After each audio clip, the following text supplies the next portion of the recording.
ইউটিউবের টাকা তুলতে গাইস, কষ্ট করে টাকা একটা ট্যাব কিনে দিলাম ওই ইউটিউবের টাকা দিয়ে। ট্যাবটা আনবক্সিং করছে, চলো।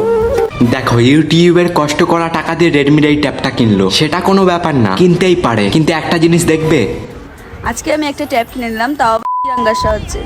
তো চলো ট্যাবটা আনবক্সিং করি। দেখো আর কিছু বলার আছে? দেখ বোন, তোকে একটা কথা বলি, তোর 2.5 লাখের কাছাকাছি ফলোয়ার, তুই খুব ভালো করে জানিস যে তুই তোর ভিডিওর মধ্যে যে কথাগুলো বলবি সেই কথাগুলো কিন্তু অনেকে সত্যি ভাবে, কিন্তু তুই এটা খুব ভালো করে জানিস যে তুই যে অ্যাপগুলোর প্রমোশন করিস সেই অ্যাপগুলো দিয়ে পয়সা পাওয়া কিছু যায় না, বরং ব্যাংকে যেটা থাকে সেটাও নষ্ট হয়ে যায়। তুই হয়তো এই অ্যাপগুলো প্রমোশন করে 10-20 হাজার টাকা পেয়ে যাচ্ছিস, কিন্তু তুই আজকে যাদের জন্য প্রমোশন করতে পারছিস তুই তাদেরই খারাপ চাইছিস। এই মানুষগুলো তোকে আজকে এই জায়গায় নিয়ে এসেছে, তুই ওদেরকে মিথ্যে কথা বলছিস। ঠিক আছে, আমি মানলাম তুই কিছু পয়সার জন্য এই ভিডিওটা বানিয়েছিস, তুই অন্তত একটা স্টোরি দিয়ে দিতে পারতি, অথবা ইউটিউবে তো স্পন্সরশিপ নিসনি, ইউটিউবে একটা ভিডিও আপলোড করতে পারতি। কেউ যেন এই অ্যাপগুলো ইনস্টল না করো, পয়সা যেন না লাগাও, অ্যাপের নাম ধরে নয় নাই বললি, এমনি তো বলতে পারিস। এটা আমিও জানি যে কোনো অ্যাপকে স্পন্সর করলে সেই অ্যাপটার ব্যাপারে কিছু বলতে নেই, সেটা রুলস নেই, তাই জন্যই আমি বললাম ডাইরেক্ট কোনো অ্যাপের নাম বলতে হবে না। এতে কি হবে, স্পন্সরশিপ নিয়ে পয়সাও পেয়ে গেলি, আর তোকে যারা এই জায়গায় পৌঁছেছে তারাও ব্যাপারটা বুঝে গেল, তাদেরও পয়সা নষ্ট হলো না। এটাও যদি না পারিস তাহলে অন্তত কিছু কিছু করে ডিএম করে দিস। সেটারও যদি ভয় লাগে যে কোম্পানি যদি আমার উপরে লিগাল অ্যাকশন নেয় তাহলে তোকে কিছু করতে হবে না, যেমন স্পন্সরশিপ নিয়ে যাচ্ছিস তেমনই করে যা। আর বোন,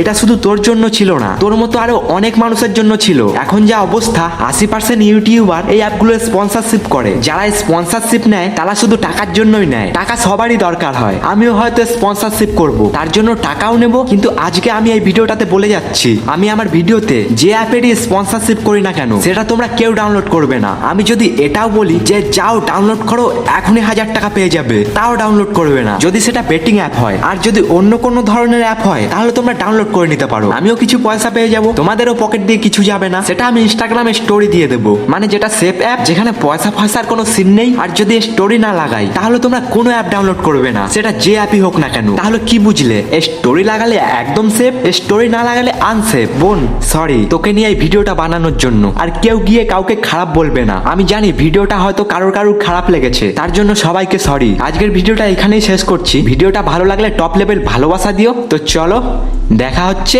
পরের ভিডিওতে। আমার